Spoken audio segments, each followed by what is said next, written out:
So Sabrina Ionescu is a huge problem for Unrivaled. And I'm going to be completely honest here. Like, it is not Sabrina Ionescu's fault because she got offered the deal. She got offered the greatest deal ever to be the highest paid player in the league while being a part-time player. Like, she got the Logan Paul to WWE deal. But the difference is that this is a sport. This is not like a TV show.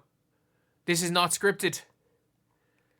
It makes a big difference because at the same time, like, everybody is there to watch a sport. And if the biggest thing with sports is that if the players don't care, nobody cares. And with the WNBA, that's a big reason why a lot of people gravitate towards the WNBA is they were really interested because they were like, you know what? These players clearly care. Which was true. I'll stand by that. Like, the players in the W clearly, and I mean clearly cared. They really did care about the basketball. They cared about playing. They cared about playing hard. Even if it was for less salary, they really did care.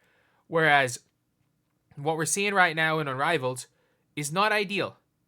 Like, it's really, really, really, really, really, really not ideal.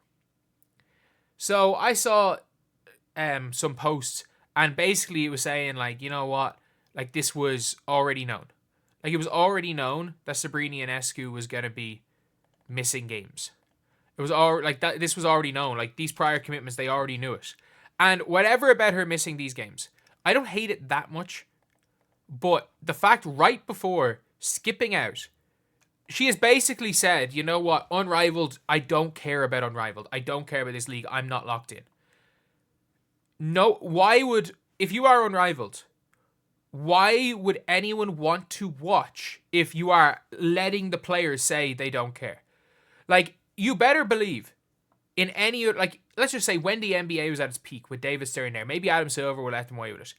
If a player, heck, if an NBA player, even with Adam Silver, said, why would I be locked in for the regular season? The playoffs are the only thing that matters. If I lock in now, I'm going to be burned out for the playoffs. If a player said that in the NBA, oh, you better believe it would be maybe not a fine because you can't really do that, but like they would be getting a call. Heck, if they did that in David Stern, they'd be probably threatened to be banished. And like, this is the problem where it's like, I'm seeing stuff like this. Sabrina talked about in the time, seeing talk about it on the timeline.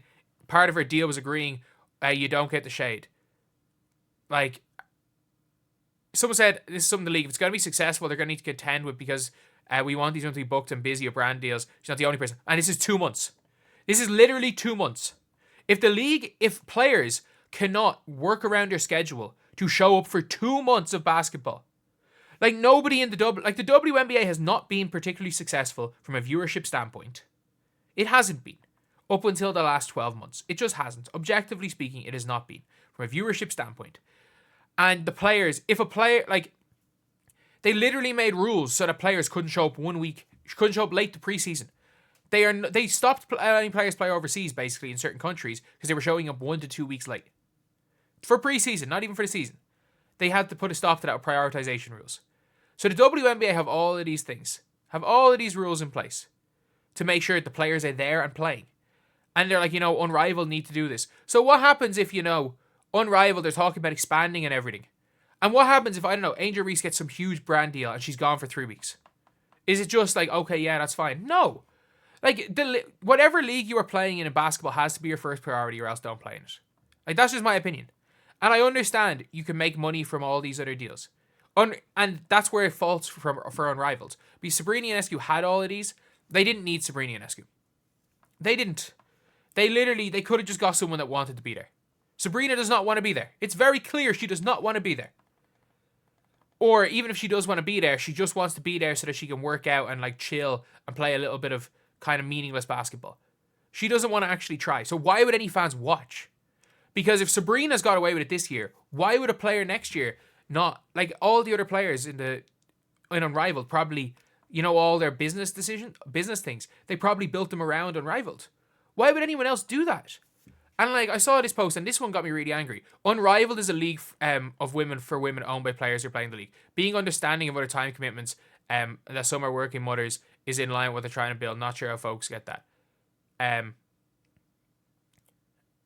Like, and I understand this part. I actually understand this part, which is why they've done everything they can for childcare and other stuff, and that's fine. But like, that is irrelevant. It is absolutely irrelevant that the league is owned by women and there's women playing in the league for why players have other commitments. Every player in every sport has other commitments. But you know what? Like, the sport is what they're there for. Like, I'm sorry. There's a reason why people don't watch when Saudi Arabia had their football league and they got all the biggest stars in the world. There's a reason why nobody watched. Because people just didn't care. And the players weren't really trying. Or at least not trying as much as they were in other leagues. There's a reason why people are tuning out of this already. Because there are certain teams, and there are players and teams I'm not going to knock. I'm not going to knock the Lunarels, who for some reason still only have 5 players. I'm not going to knock the Rose. The Rose are trying. Like, I know they're 0-2. They're trying. The Vinyl are trying. The Laces are trying. The Mist, I don't know what the hell. They've just been poor. They just choke games at half in the third and fourth quarters. And then obviously they were a little bit better, but like, they were better without Sabrina, but the Phantom have been poor. Like, I don't mind. This is, when it comes to unrivaled basketball, I'll say this. When it's good, it's good. When it's bad, it's real bad. And that's the thing, because there are more possessions, there are a lot more individual things happening, or a lot more things happening in a game. Like, you've got now where a situation where when the games are good, they're looking really good. But when they're looking bad, it looks so bad. Because of the way the structure is, one of the two extremes is going to be there. The games, every single game I've watched, there's no game where I'm like, it's just okay. Every game has either been really good or horrific. And if you've now set the precedent that if you are a big enough name, unrivaled does not have to be your priority. And I'm sorry, if in basketball, LeBron James, imagine in the NBA, you might make the argument that it's different because of the amount of money the players are being paid. And that's a fair point. But by that logic, then, is Unrivaled meant to be a basketball league? Or is Unrivaled an off-season training camp where they play a couple of games?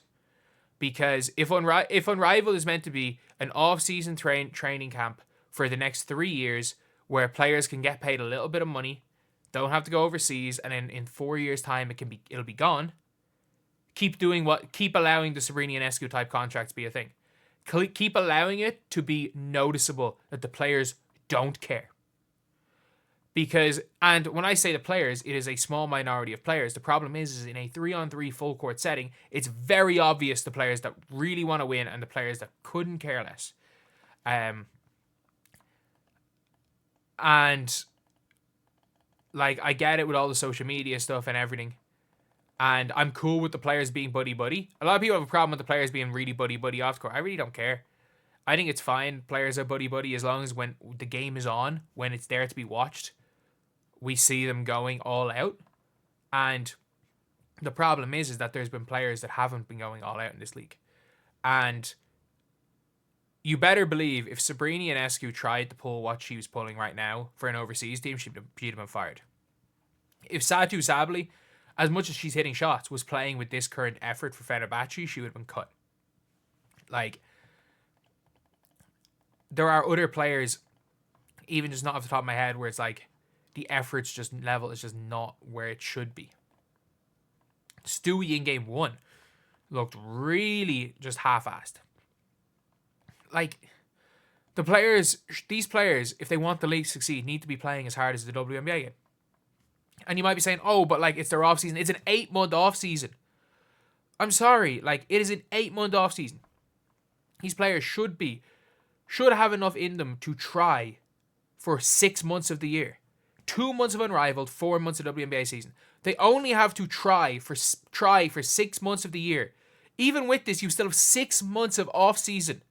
It's not about locking in. Sabrina Ionescu talking about, if she was locked in, she'd be burned out.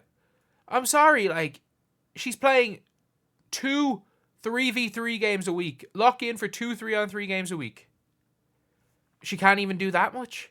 And then she fecks off to Paris and doesn't come back. And then people are defending it, being like, oh, the league needs to get used to this. More of this stuff needs to happen. And it's like, no. If the players don't care about the league, if the league is not a priority for these players, or if the players are literally just unrivaled so that they can get better facilities to work out, if that is the case, the league's going to fail. The players have to want to try. Because if nobody watches, the league's done. And with the rate things are going right now, not like, I actually think right now, like, I'm watching the games, I've enjoyed it. I thought last night was good, I thought the first night was good.